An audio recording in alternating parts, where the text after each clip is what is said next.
Have you ever felt that sinking feeling? A quiet distance growing between you and your partner, and you just can't put your finger on why. Maybe the warmth you once shared feels a little cooler, the laughter a little less frequent. What if I told you that a habit you might not even be aware of could be the very thing pushing her away? My name is Mira, and as a doctor who works with men every single day, I hear the stories behind the clinic doors. It's not just about physical health.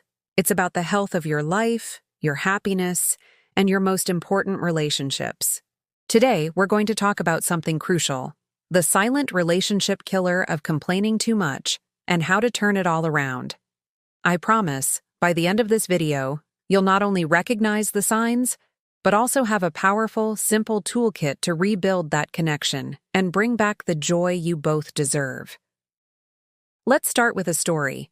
A patient of mine, let's call him David, a successful guy in his late 50s, came to me, convinced his health was failing.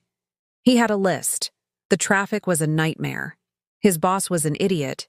His back ached. The weather was gloomy. His team lost the game. And on and on. He was genuinely distressed. After we ran some tests and confirmed he was physically in great shape, I gently asked him, "David, how is your wife?"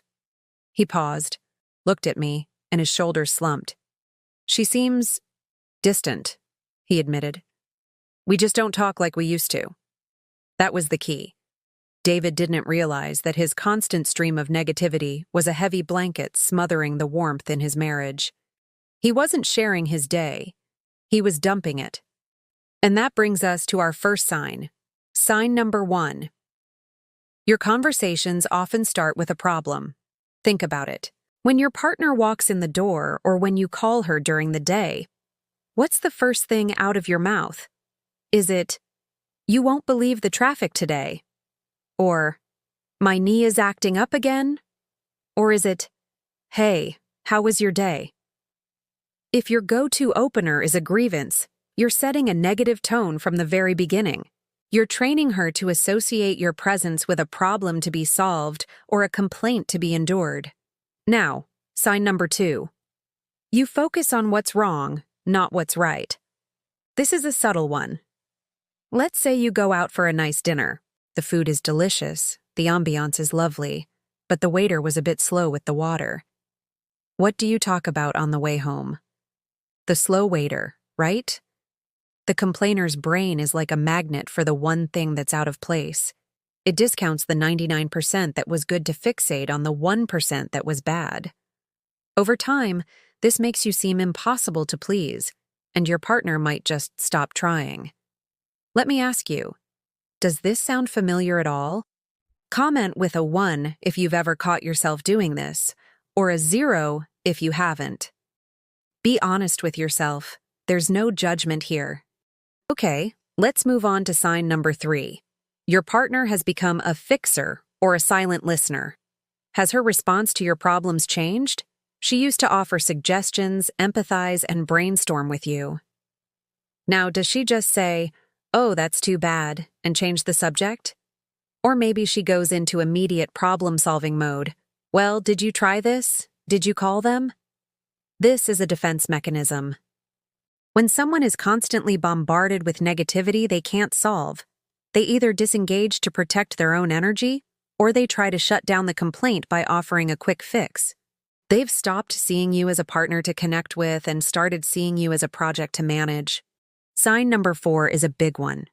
You repeat the same complaints over and over. The bad back, the annoying neighbor, the politics on the news. If you're stuck in a loop, complaining about the same issues without taking any action to change them, it's incredibly draining for the listener. It sends a message of helplessness. Your partner loves you, but nobody can carry the weight of someone else's unresolved frustrations forever. It makes them feel powerless too, and that feeling breeds resentment. Still with me? If you're finding this valuable, type "yes" in the comments so I know we're on the right track. Great. Let's get to sign number 5. You mistake complaining for conversation. This is the trap my patient David fell into. He thought he was connecting with his wife by sharing the details of his day. but he was only sharing the negative details. Real connection involves a give and take. It's about curiosity. Asking about her day, her thoughts, her feelings. Complaining is a one-way street. It's all about you. If your conversations are really just monologues about your frustrations, you're not connecting, you're just broadcasting. Which brings us to sign 6. Friends or family have gently hinted at it. Has a buddy ever joked, "Man, you're always down about something"? Or has your son or daughter said, "Dad, all you do is complain about work"? We often dismiss these comments, but they are nuggets of truth. The people who love us see the patterns we can't. If you're hearing this from more than one person, it's not them. It's a signal you need to pay attention to. Complaining too much is a habit that spills over into all of your relationships. Sign number 7. You feel a constant, low-grade sense of victimhood. Do you often feel like life is happening to you? That you're at the mercy of bad drivers, incompetent colleagues, and an unfair world? This victim mindset is the fuel for the fire of complaining. When you see yourself as powerless, all you can do is point out what's wrong. A man who takes charge of his life, a truly powerful man, doesn't waste energy complaining. He either accepts what he cannot change or takes action to change what he can. And finally, sign number 8, and this is the most important one. You feel more drained, not better, after complaining. There's a myth that venting is healthy. And sometimes a quick, solution-focused vent can be.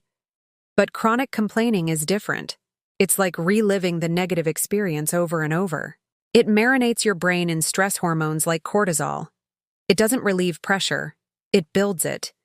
You think you're letting off steam, but you're actually reinforcing the negative neural pathways in your brain, making it easier and more automatic to find the bad in everything. So, you might be sitting there thinking, "Okay, Mira, I see myself in a few of these. Am I a lost cause?" Absolutely not. Recognizing the pattern is the most important step, and you've already done that. Now for the good part, how to fix it. This isn't about becoming some fake, overly positive person. It's about shifting your focus and reclaiming your power. Here's the first fix. The 1-for-3 rule. For every one complaint you voice to your partner, you must voice 3 genuine, specific appreciations or positive observations. They can be about her, about your day, about anything. The coffee you made this morning was perfect.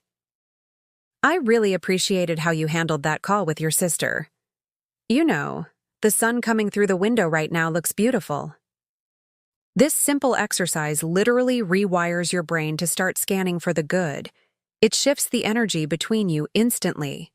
Second fix, the action or acceptance. Filter. Before you complain about something, ask yourself this one question. Am I willing to take one small action to improve this situation right now? If the answer is yes, then frame your conversation around the solution, not the problem. Instead of, "This traffic is killing me," try, "I'm going to try a different route tomorrow to see if it's better." If the answer is no, then practice acceptance. Acknowledge the frustration internally and let it go. Voicing it will not help. This puts you back in the driver's seat. Third, and this is my favorite, start a gratitude journal for your relationship. Every night before you go to sleep, write down one thing you appreciated about your partner that day. One thing. It could be tiny. The way she smiled, a chore she did, a kind word she said. Do this for 30 days. This practice is not just for you. One day, when the moment is right, you can leave that journal for her to find. Can you even imagine the impact that would have? It's more powerful than 1,000 apologies. Think about the man you want to be in this relationship. The man she fell in love with. He wasn't a victim. He was strong. He was fun. He was a source of stability and joy. That man is still in you. Complaining is just a bad habit that has hidden him. By shifting your focus from what's wrong with the world to what's right in your life, especially what's right about the woman standing next to you. You don't just stop complaining too much in your relationship. You become her hero again. You become the man who builds a beautiful world with her, instead of the man who just points out its flaws. You can do this.